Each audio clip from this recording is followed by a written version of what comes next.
AD, first of all, do you get anything for LeBron? No. Not to put your business out in the street, but Nope. you get anything for LeBron for birthday 36? Nope. Yeah. We got him a win. True. Yeah. I mean, Well, what do you get LeBron James? Huh? Some wine, or maybe I might give him some wine. Maybe. Yeah, especially with Christmas so close to it, right? He's Right. Yeah. Yeah. AD, you said you always want to make sure to come out a certain way after a loss, especially as you mentioned when you weren't as aggressive in the first half yesterday. What was clicking tonight? How were you guys able to kind of keep them at bay throughout the night? Defense. We made shots. Guy made shots. Wes made shots tonight, 6 for 6. I made some shots. Dennis, Mark, Trey, everybody. But I think we came out pretty good defensively and was able to, get stops and run. Cover for each other, help. We still fouling too much, which putting guys at the line, which we don't want to do. And in order for us to, be the team that we want to be, we got to continue to. Well, we don't want to continue, but we have to stop fouling. And we're still learning, but I think we just came out with a little bit more energy and effort and with more discipline on the defensive end. Is it any different on the road not having a crowd like as compared to when you're at Staples and you don't have the home crowd you're used to seeing some purple and gold up there, or is it similar? Like, does it feel the same as being at Staples?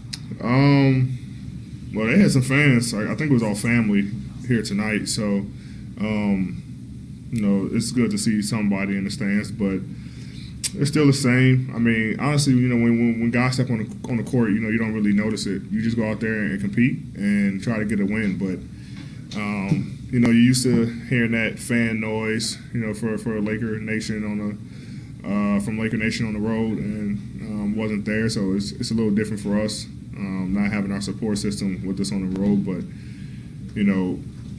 it was good to see some fans in the stands, even if they were for the other team.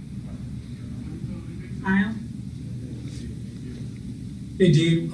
Just wondering about the process of you kind of going over the film of the last game. What you kind of thought about the performance you had against Portland, and what you really tried to actively change this time? Just wanted to be more aggressive. I made some good plays. Passing to my teammates. But sometimes, my teammates want me to score the ball. Sometimes they're cutting just to get out of my way, and I got to be able to, realize that and go score. And tonight I was a little bit more aggressive looking for my shot while still making the right plays. I know that I have to be able to score the basketball to help us win.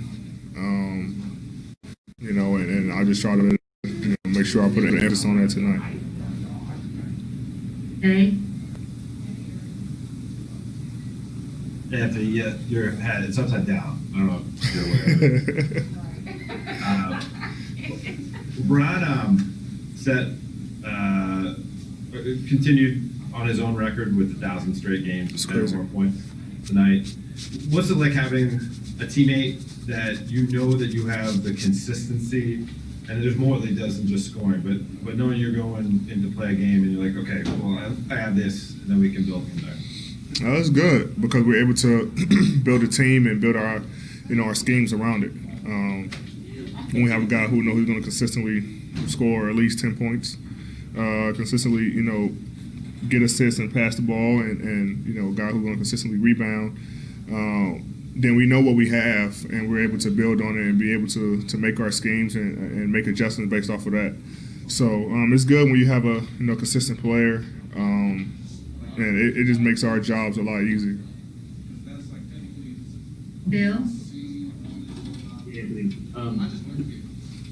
presumably the last time we'll see you guys in 2020, and it's a year that people, I think, generally are happy to see come to an end, but it's also the year that you became an NBA champion. I'm just curious, how will you remember 2020? It's a lot of sadness in the world. Obviously, we'll all remember it, because of the coronavirus. But from a basketball standpoint, it'll be the year I like to say I won my first championship. A year that I reached a milestone in my career and improved a lot. But from a life standpoint, a year that caused so much pain and heartache to the world. And like you said, a year that everyone is, rushing to get this year over with and start 21. But also, we learned a lot from this year. At least I did, just from, always checking in with your family, loving your family, any, bickering or beefs or whatever that you have, just squash it off because you never know what can happen. I think a lot of people in the world kind of just lived by that, just, loving their family more and loving the people around them, and anything that could be fixed, trying to fix it. Because so many people, lost their lives to this virus. So it's a year that, everyone would try to forget from a day-to-day basis. But for me, on the basketball side, it was a year that I won my championship, and it'll, always be remembered in that sense. Last question, BT. BD, you guys play San Antonio again Friday. Then you play Memphis twice next week. How odd is it to play a regular season when you're playing teams like this twice?